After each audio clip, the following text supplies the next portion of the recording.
Hello friends, welcome back to my another video. Friends, आज मैं आपको कार्तिक मास की कथा सुनाने जा रही हूँ। एक समय की बात है, एक बूढ़े बाबा थे। उन बूढ़े बाबा की दो बहुएं थी। ससुर जी का काम दोनों ही बहुएं करती थी। उस दौरान जब कार्तिक मास आया तो ससुर जी कहने लगे कि बहू, मैं कार्तिक स्नान करना चाहता हूँ। तो बड़ी बहू ने सुनते ही मना कर दिया और कहा कि मैं आपके कार्तिक स्नान का काम नहीं कर सकती, आप छोटी बहू से कह दीजिए। इसके बाद ससुर जी छोटी बहू के पास गए और कहने लगे, बहू, मैं कार्तिक नहाना चाहता हूँ। छोटी बहू सीधी सादी थी। उसने कहा, पिताजी आप बताएं मुझे क्या करना होगा। इसके बाद ससुर जी कहने लगे कि ज़्यादा कुछ नहीं बेटा, रोज नहाने के लिए पानी भर देना, मेरी धोती धोकर सुखा देना और दोपहर का खाना बना देना। अब छोटी बहू रोज सुबह 5 बजे उठकर कुएं से पानी भरकर ला देती, जिससे ससुर जी स्नान कर लेते थे।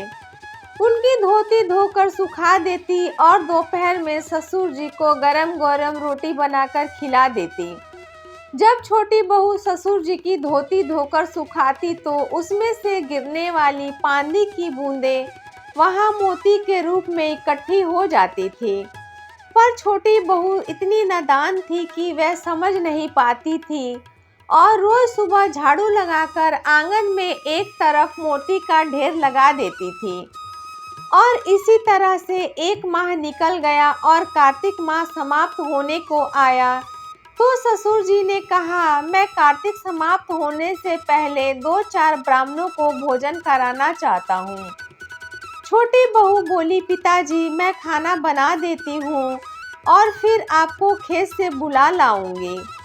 बहू खाना बनाकर ससुर जी को खेत से बुलाने जाती है और कहती है, पिताजी मैंने खाना बना दिया है, आप घर चलकर ब्राह्मणों को खाना खिला दें और मैं खेत की रखवाली कर लेती हूँ। यह सुनकर पिताजी घर को चले जाते हैं। अब छोटी बहू सोचती है कि कार्तिक महीने में ब्राह्मणों को खाना तो खिला रहे हैं और खेत से चिड़ियों को मैं उड़ा रही हूँ। राम जी की चिड़िया, राम जी का खेत, और यह सोचकर वह चिड़ियों को दाना खाने देती है और चादर तानकर सो जाती है। जब चिड़िया दाना चुग रही होती है, जो दाने जमीन पर गिरते हैं वह हीरे मोती बन जाते हैं। धीरे धीरे उनका खेत हीरे मोतियों से जगमगाने लगता है। उनके पास ही में बड़े भाई का खेत था।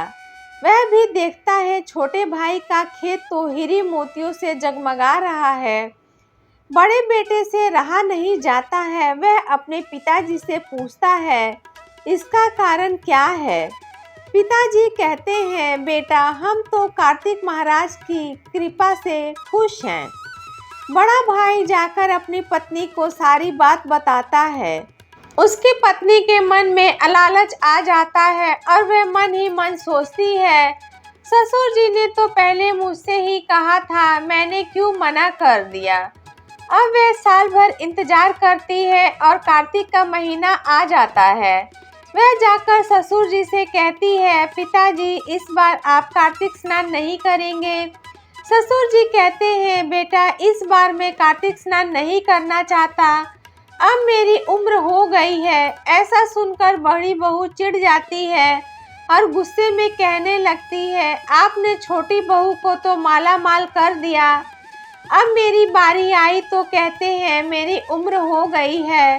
नहीं पिताजी, आपको कार्तिक स्नान करना ही होगा। ससुर जी थक हार कर हाँ कर देते हैं। बड़ी बहू हीरे मोती के लालच में ससुर जी का बहुत ख्याल रखती है। सवेरे कुएं से पानी लाकर उनके लिए रख देती है। उनकी धोती धोकर सुखा देती है।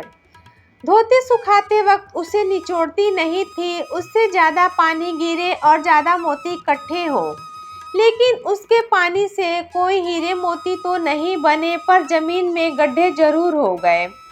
इधर कार्तिक माह समाप्त होने को आया तो उसने ससुर जी से कहा पिताजी, एक ब्राह्मण को न्योता दे देती हूँ और वह जल्दी से खाना बनाकर खेतों पर चली जाती है और खुद खेत की रखवाली करने लगी। खेत में कोई भी चिड़िया दाना चुगने आती तो वह उसे भगाकर कहती, कोई भी चिड़िया एक भी दाना मत खाओ, अभी यह सब मेरे लिए हीरे मोती बनने वाले हैं। धीरे धीरे शाम हो गई और शाम तक उसके खेतों में कोई भी हीरे मोती का ढेर नहीं बना, बल्कि उसके खेत की फसल की बलियों में दाने नहीं रहे। वह ससुर जी के पास लड़ने पहुंची। तब ससुर जी ने कहा, बहू, तूने तो देखा देखी पैसे के लालच में मेरी सेवा करी, जबकि छोटी बहू ने तो निस्वार्थ भाव से मेरी सेवा की थी, इसीलिए उसे कार्तिक महाराज की कृपा मिली और तूने देखा देखी करी, लालच करा तो तेरी फसल भी खराब हो गई। हे कार्तिक महाराज, जैसे आपने छोटी बहू पर कृपा करी वैसे ही आप सब पर करना, और जैसे बड़ी बहू पर करी वैसी किसी पर न करना। कथा अधूरी हो तो पूरी करना और कथा पूरी हो तो मान करना। फ्रेंड्स, ये थी मेरी आज की कथा। कथा पसंद आई हो तो वीडियो को लाइक करके चैनल को सब्सक्राइब कर दें। अपना कीमती समय देने के लिए दिल से शुक्रिया। Thanks for watching.